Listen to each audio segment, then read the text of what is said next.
ये बूढ़ा बंदर बच्चों को नारियल तोड़ने का तरीका बताता है बिना सूरज की रोशनी में गए, लेकिन वो खुद एक भी नारियल को पकड़ नहीं पाता और लाल बंदर रोशनी में जाता है और एक ही बार में सारे नारियल तोड़ देता है और वो सारा नारियल इस बूढ़ा बंदर के ऊपर गिरता है। लेकिन उस लाल बंदर को बहुत डांट पड़ती है और तभी एक राक्षस झरने के पीछे वाली गुफा से उनके इलाके में आता है और एक बच्चे को ले जाता है खाने के लिए।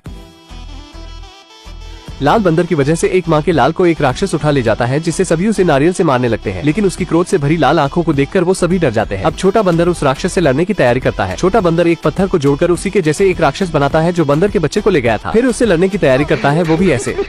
समय बीतता है और अब बंदर थोड़ा बड़ा हो चुका है, लेकिन उस पत्थर की मूर्ति से लड़ने का अभ्यास अभी भी उसका जारी है। लेकिन फिर से वो राक्षस उनके जंगल में आता है एक बच्चे को लेने, लेकिन तभी वो लाल बंदर उसके सामने आता है और लड़ने लगता है नारियल से, लेकिन उससे उसका कुछ नहीं होता और राक्षस लाल बंदर को पीट कर एक बंदर के बच्चे को ले जाता है। वो उसे बचाने की बात करता है, लेकिन बूढ़ा बंदर कहता है तुम उसे नारियल से हराओगे बेवकूफ। तभी एक छोटा बंदर कहता है अगर इसे ड्रैगन किंग से हथियार मिल जाए तो शायद उस राक्षस को हरा सकता है। लाल बंदर बिना वक्त गवाए समुद्र में छलांग लगाता है और ड्रैगन किंग के इलाके में पहुंच जाता है। अपने सामने वो एक विशाल छड़ी को देखता है जो उससे बातें करता है। छड़ी उस लाल बंदर से कहता है मैं तुम्हारा ही इंतजार कर रहा था 5000 सालों से। वो जैसे ही अपना हाथ इस छड़ी पर रखता है तो छड़ी काफी तेज हिलने लगती है, जिससे पूरा ड्रैगन शहर हिलने लगता है और छड़ी काफी छोटी हो जाती है। ड्रैगन किंग को यकीन ही नहीं होता कि उसकी छड़ी एक बंदर चुरा रहा है। वो बंदर छड़ी लेकर अपने इलाके में पहुंचता है, जिससे किसी को यकीन ही नहीं होता कि इतनी शक्तिशाली छड़ी इस झींगुर के पास है। अब वो छड़ी बंदर को झरने के अंदर पहुंचा देती है, जहां राक्षस उस बच्चे को ऊपर लटका के रखा था और नीचे पानी उबल रहा था, लेकिन बच्चे को निकालने के दौरान राक्षस वहां आ जाता है। छड़ी उस ताले को जल्दी से तोड़ता है और बंदर उस बच्चे को उबलते हुए पानी में गिरने से बचा लेता है। राक्षस लाल बंदर पर हमला कर देता है, लेकिन लाल बंदर अब वहां से भागना चाहता था, लेकिन छड़ी लाल बंदर को भागने से रोकता है। लाल बंदर उस राक्षस को हराने के बाद बच्चे को सही सलामत अपने इलाके में लाता है, तो उसे देखकर सभी वानर उसका नाम मंकी किंग रखते हैं और उसे अपना राजा भी मानने लगते हैं। लेकिन वो बूढ़ा बंदर मंकी किंग से कहता है तुमने सिर्फ एक राक्षस को मारा है, ऐसे सैकड़ों राक्षसों को मारोगे तब जाके देवताओं की नजर पड़ेगी तुम पर। मंकी किंग कहता है अब एक दो नहीं 100 राक्षसों को अकेले ही मारूंगा। किसी भी तरह 99 राक्षसों को तो मंकी किंग मार देता है, लेकिन अब उसे आखिरी राक्षस को मारना है और उसी को मारने के लिए वो एक श्रापित गाँव में जाता है जहाँ राक्षस बच्चों को खाया करता है। मंकी किंग गाँव वालों से कहता है राक्षस को मारने के बाद मुझे सिर्फ अपनी तारीफ चाहिए जो गाँव वालों के सामने होनी चाहिए और मैं उस राक्षस को मार दूंगा। मंकी किंग देखता है कि राक्षस बच्ची को खाने वाला है, इसलिए वो जाकर बच्ची को ही मार देता है और हमें बाद में पता चलता है कि वो छोटी बच्ची ही राक्षस है। वो अपने असली रूप में आकर मंकी किंग से लड़ने लगती है, जिससे पूरे गांव में आग लग जाती है। मंकी किंग उस राक्षसी से कहता है कि अगर तुमने मेरी छड़ी 2 मिनट के लिए पकड़ ली तो ये छड़ी तुम्हारी। लेकिन छड़ी को राक्षसनी जैसे ही हाथ से पकड़ती है तो छड़ी शक्तिमान बनकर तुरंत ही राक्षसनी को जमीन के अंदर समा देती है। राक्षसनी नीचे फंस जाती है और मंकी किंग की जीत होती है। वो बच्चों को तो बचा लिया था, लेकिन पूरे गाँव का नामो निशान मिटा दिया था और अब उसकी झूठी तारीफ होती है। ड्रैगन किंग जो समुद्र का देवता है वो मंकी किंग को खोजते हुए उस श्रापित गाँव में पहुँच जाता है। मंकी किंग को सभी गाँव वाले मजबूर होकर उसे झूठी इज्जत से सम्मानित करते हैं। गांव वाले कहते हैं अब तक तुम्हें लेने के लिए अमर जीव आए क्यों नहीं, लेकिन तभी वहां ड्रैगन किंग पहुंच जाता है अपनी छड़ी लेने जो बंदर के पास है। ड्रैगन किंग को पता चलता है कि ये छड़ी अपने मालिक से बात भी करती है, लेकिन ड्रैगन किंग की चमड़ी सूखकर पापड़ होने लगती है, जिसे वो फिर से अपने बाथ टब में जाता है जिसमें थोड़ा पानी है।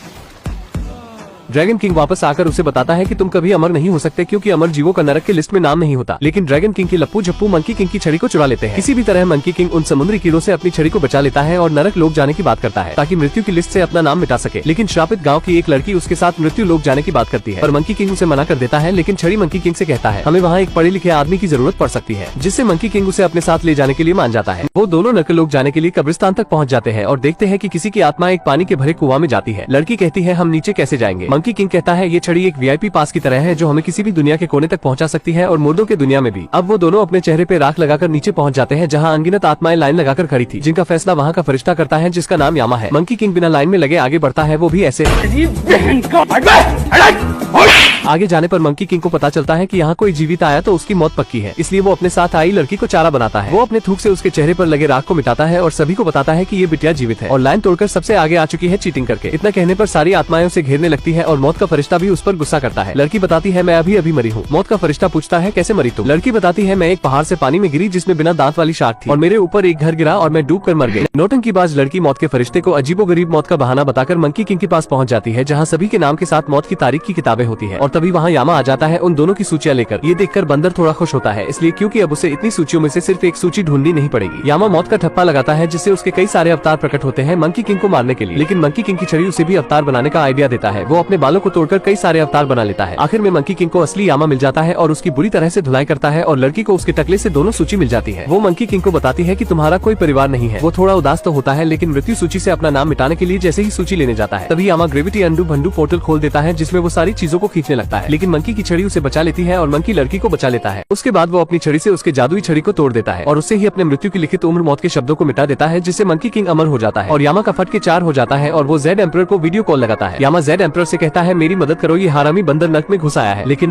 मंकी किंग जेड एम्परर से कहता है एक अच्छी खबर है, पहले सभी अमर जीवों को इकट्ठा कर लो, मैं पधारने वाला हूँ और हम पड़ोसी होंगे। जेड एम्परर कहता है भूल जाओ, तुम सिर्फ एक बंदर हो, ना कि कोई बजरंगबली, और तुम हमारे जैसे नहीं हो। मंकी किंग कहता है मैंने तो अपना नाम सूची से काट दिया है। जेड एम्परर कहता है उससे सिर्फ तुम आधे अमर जीव हुए, तुम बुढ़ापे से नहीं मरोगे, लेकिन तुम्हें कोई हराकर मार सकता है। फिर मंकी किंग लड़की की तरफ देखने लगता है। लड़की कहती है ऐसे मत देखो, मैं कोई बंदरिया नहीं हूँ। मंकी किंग जेड एम्परर से पूछता है क्या कुछ ऐसा है जिससे कोई पूरा अमर हो सके। जेड एम्परर कहता है ऐसा कुछ भी नहीं है, लेकिन यामा बताता है गुरुजी हमारे पास अमर होने की नुस्खे की किताब है ना। मंकी किंग छड़ी से कहता है दरवाजा, और लड़की से कहता है किताब, और खुद से कहता है।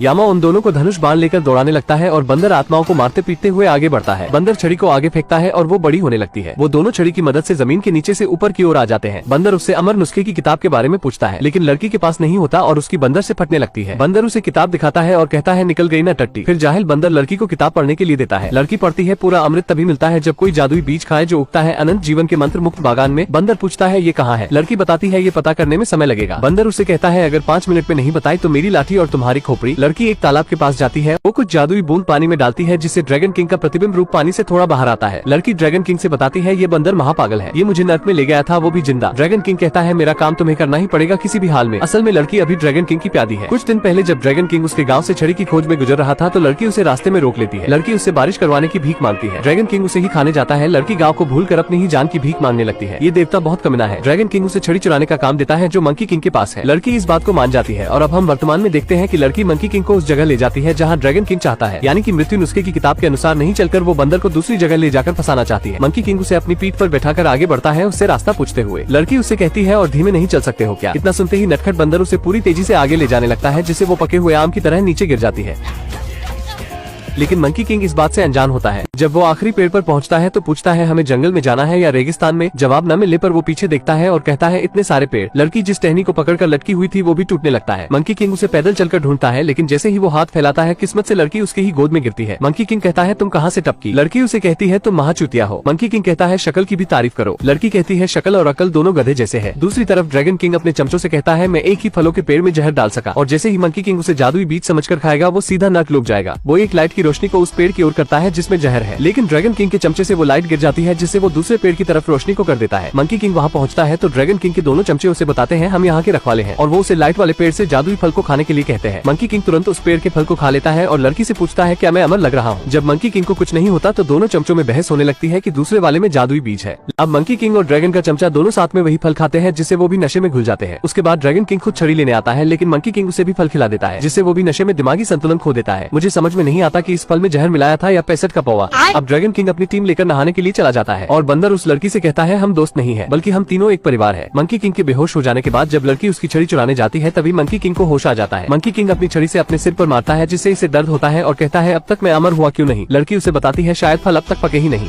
बंदर उसे छोड़कर जाने लगता है ये कहकर कि लड़की मेरे किसी काम की नहीं। फिर लड़की उसे बताती है तुमने ही अभी मुझे अपने परिवार में शामिल किया है। मंकी किंग कहता है मैंने नशे में कहा होगा, और दोनों में बहस होने के बाद मंकी किंग कहता है शायद मैं कभी अमर ना हो सकूं, लेकिन उसकी छड़ी उस किताब की ओर इशारे करती है और मंकी किंग लड़की को किताब पढ़ने के लिए कहता है। लड़की पढ़ती है अमृत विभाग की मुख्य अधिकारी जादूगरनी स्वर्ग की रानी अक्सर अपना प्रसिद्ध अमृत का उत्पादन करती है, यानी कि स्वर्ग में उसे अमृत मिल जाएगा। मंकी किंग इतना सुनते ही खुश होकर लड़की को अपने पीठ पर लादकर मंकी किंग झींगा लाला झींग करते हुए स्वर्ग की ओर उड़ान भरता है। लड़की नर्क और स्वर्ग का सफर कर रही है, वो भी जिंदा। वो दोनों बादल पर उतरकर स्वर्ग की रानी को देखते हैं जो कुछ जादुई जड़ी बूटी लेने चली जाती है। अब दोनों दरवाजे पर पहुंचते हैं लेकिन दरवाजा लॉक होता है। मंकी किंग पास में रखे मूर्ति को हटाता है और उसे दरवाजे की चाबी मिल जाती है, लेकिन अंदर जाने के बाद बंदर कहता है यहाँ कहीं न कहीं अमर होने का अमृत छिपा हुआ है। वो एक सीसी को उठाकर पीने जाता है, तभी लड़की उसे मना करती है, लेकिन वो सीसी में रखे दवा को सूंघ लेता है जिससे उसका शरीर और दिमाग दोनों छोटे हो जाते हैं। और छोटे होने के बाद बंदर सारे सीसियों को गिराने लगता है और उस कमरे में काफी उधम मचाता है। वो टेबल पर रखे जादुई फल को खाता है जिससे वो अलग अलग जगह पर टेलीपोर्ट होता है, और लड़की के हाथ भी एक फल लग जाता है और वो खुद के पास रख लेती है। लेकिन बंदर एक पिंजरे के अंदर टेलीपोर्ट हो जाता है जिससे वो फंस जाता है, जिसका फायदा उठाकर लड़की उसकी छड़ी को लेकर जाने लगती है। लड़की उस छोटे बंदर से कहती है मुझे मेरे गाँव वालों को बचाना ही होगा। वो उसे छोड़कर उसकी छड़ी को लेकर जाने लगती है, लेकिन बंदर पास में रखी वही सीसी की फिर से सुगंध ले लेता है जिससे वो अपने पहले के आकार में हो जाता है। उसकी छड़ी खुद उसके पास आ जाती है और मंकी किंग लड़की को कहता है ये क्या उधम मचा दिया है तुमने, हम यहाँ सिर्फ मेहमान हैं। लेकिन तभी वहाँ स्वर्ग की रानी आ जाती है और दोनों को कहती है मैं तुम्हें ऐसा सबक सिखाऊंगी कि तुम जिंदगी भर शर्म से मुंह छुपाते फिरोगे। मंकी किंग कहता है ऐसी नौबत ही नहीं आएगी क्योंकि मैं पैदा ही बेशर्म हुआ हूँ। वो अमृत बनाने की प्रक्रिया को चालू रखते हैं। लड़की जो कहती है बंदर लड़ाई के दौरान ही उसे सब कुछ देता रहता है, लेकिन आखिरी चीज का रस जमा हुआ रहता है तो मंकी किंग उसे अपनी छड़ी दे देता है जो छोटी आकार में हो जाती है और लड़की उससे सारी सामग्री को मिला देती है। लेकिन जब मंकी किंग को चखने के लिए देती है तो स्वर्ग की रानी उसे नष्ट कर देती है, जिससे मंकी किंग को कुछ नहीं मिलता। इसे कहते हैं मुंह को आया पर कुछ ना लगा। मंकी किंग को एक घुसा मारती है जिससे वो अंतरिक्ष में पहुंच जाता है। उसके बाद देवी उस लड़की से पूछती है अब तुम्हारा दोस्त तुम्हें बचाने कैसे आएगा। लड़की कहती है मैं सिर्फ उसकी नौसिखिया अचेली हूँ। लड़की उस देवी को बताती है मुझे उसकी छड़ी चाहिए थी ताकि मैं अपने गाँव को सूखने से बचा सकूं। देवी उस लड़की से कहती है छड़ी लो और जाओ, ज़ेड एम्परर तुम्हें नीचे तक छोड़ देंगे। लेकिन जाने से पहले लड़की उस देवी से पूछती है उसके साथ क्या करोगे। देवी कहती है उसे तुम्हारी कोई फिक्र नहीं। जब ग्रेविटी की वजह से मंकी किंग नीचे आता है तब उसकी छड़ी वहाँ नहीं होती। देवी उसे अपनी शक्तियों से मारने लगती है जिससे उसका शरीर सुन्न हो जाता है। वो बिल्कुल अधमरा हो जाता है क्योंकि उसकी लड़ाई एक देवी से हुई है। और वैसे आपने तो सुना ही होगा कि एक नारी सब पे भारी। लेकिन लड़की के दिल में फिर से रहम आता है और वो लौटकर उसके पास पहुंच जाती है और उसकी छड़ी लंबी होकर उसके मुंह में अमृत पहुंचा देती है, क्योंकि जिस छड़ी से मृत्युंजय को मिक्स करके मिलाया गया वो उसकी ही छड़ी थी, जिससे मंकी किंग पूरी तरह से अमर हो जाता है। और जब देवी जी अपनी शक्तियों से उस पर हमला करती है तो वो और भी शक्तिशाली होता जाता है। देवी समझ जाती है कि इससे लड़ना ठीक नहीं। लड़की मंकी किंग को देवी जी से लड़ने से मना करती है, लेकिन वो किसी की नहीं सुनता। इसलिए लड़की अपने पास में रखे वही टेलीपोर्ट होने वाले फल को खाती है, जिससे वो नीचे गिरने लगती है। और बंदर अपनी लड़ाई रोककर उस लड़की को सही समय पर बचा लेता है। लड़की कहती है तुमने मेरी परवाह की, यानी कि हम एक परिवार है। मंकी किंग फिर से मना करता है कि मेरा कोई नहीं है। मंकी किंग कहता है तुमने ऐसा क्यों किया, मैं उस देवी को हराने वाला था और सभी देवताओं को हराकर मैं सारे जहां में राज करता, लेकिन फिर भी मैं कभी सुकून से नहीं बैठता। वो लड़की से कहता है मैं ये सब तुम्हें क्यों बता रहा हूँ। फिर लड़की उससे कहती है तुम अच्छाई के रास्ते पर भी चल सकते हो, जैसे किसी की मदद करके। अब लड़की मंकी किंग को चेतावनी देती है कि तुम अमर हो गए हो तो पानी में कितनी देर तक सांस रोक सकते हो। बंदर कहता है 2 या 3 साल तक।